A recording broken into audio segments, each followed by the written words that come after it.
Napaka-nanan nito mga kababayan. Tingnan yung mga kababayan, oh. Malaman. Magandang araw mga kababayan. Ngayong araw ay lulutuan ko kayo ng karatungan. Ang tawag dito sa amin ay karatungan o kaya musi o taguntungan. Masarap to mga kababayan. Ito ay ating gagataan. Linisin muna natin to mga kababayan, yung bitukan ng karatungan. Ano natin yung bihig niya kasi baka may mga kinain siya na delikado. Tanggalin natin yung kanyang tinai. Baka po may nakain siya na butiti. Napakadelikado po nito. Ingat lang mga kababayan kasi matinik. Ito yung atay mga kababayan. Woo! Sabor ang atay. Oh. Linisin natin ito mga kababayan bago natin ilaga. Linisin natin ito ng maayos mga kababayan. Tanggalin natin mga biyod-biyod niya. Kasi baka may mga kinain siya na nakakalason. Malinis na ito mga kababayan. Pwede na natin ito palambutin para matanggal natin yung mga tinik. Salang na natin ang ating tubig para sa ating karatungan. Para matanggal natin yung tinik niya. Kumukulo na mga kababayan yung tubig natin para dito natin lalapuan yung karatungan. Pambot siya mga kababayan, matanggal natin yung kanyang mga tinik. Kailangan lubog na lubog siya. Tingnan natin ito mga kababayan. Malambot na mga kababayan, pwede natin ito hanguin. Masarap na luto dito mga kababayan, ginataan. Pwede natin ito hanguin. Simulan natin ito tanggalin ng tinik para maluto na natin. Sarap ng balat nito mga kababayan, no? Taba.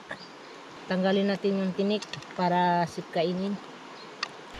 Kababayan, atin ang pigaan ng ating nyug para sa ating ginataang karatungan. Umusi, tawag nila dito.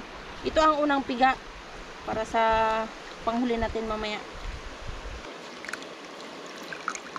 Mahimayin na natin mga kababayan yung ating karatungan para maluto na natin, magataan. Taba nito mga kababayan, no? Yung balat. Kababayan, oh, lambot. Taba nito mga kababayan. Yung mata mga kababayan, oh. Tapos na natin ito himay-himayin. Tara, lutuin na natin. Mga kababayan, isa lang na natin ang ating kawali at isunod na natin ang ating gata.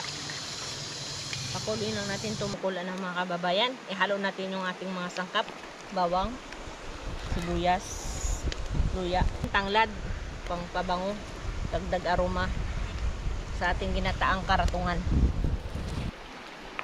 Sunod na natin ilagay mga kababayan yung ating karatungan. Manamis-namis talaga ito, mata, atay, yung kanyang balat, sarap to. Paka-espesyal ng ating ginataang karatungan. Simpleng luto lang to mga kababayan, napakasarap nito. Mga kababayan, lagyan na natin ng pampalasa, paminta. Lagyan natin ng konting asin. Sarap nito mga kababayan, manamis-namis. Kumukulo na mga kababayan. Ito yung atay, oh. Tingnan nyo, oh. Ang sarap nito, malinamnam ito talaga mga kababayan. Ito yung kanyang laman, oh. Talagang laman na laman. Ito mga kababayan, oh, yung kanyang balat. Kidil-kidil yung kanyang balat. Kunting sandali na lang ito mga kababayan. Nilagay na natin yung ating sili, pampabango, pampadagdag sarap. Ito, ating siling labuyo, pampakurat, sili haba.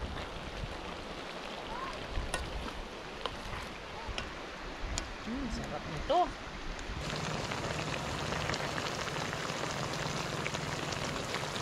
Mamantika-mantika na mga kababayan, no? Yung ating ginataang karatungan. Napaka-nanan nito mga kababayan. Tikman natin.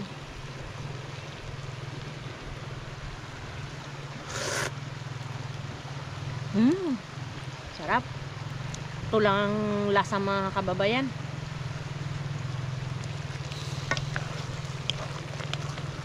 Na tayo mga kababayan. Tayo kababayan. Thank you Lord. Tay. Okay. Tayo mga kababayan, oh. Woo! Sarap. Taba. Ito yung balat. Kain na. Bismillah. Sarap talaga. Hindi tinipid sa gata. Suwabe talaga ng lasa niya. Nanunuot yung gata sa taba talaga ng karatungan. Tingnan yung mga kababayan, oh. Malaman. At saka yung karatungan talagang Maawat lang siya trabauhin pero sulit na sulit. sulit na sulit yung pagod. Masarap dito mga kababayan kumain sa tabi ng ilog. Lalo na kung mainit-init pa yung ating pagkain. Atay mga kababayan, doon pinakamasarap sa karatungan. Atay. Tingnan nyo kababayan yung laman ng karatungan, napakaputi. Sa nyo mga kababayan, nagluluto rin ba kayo ng karatungan?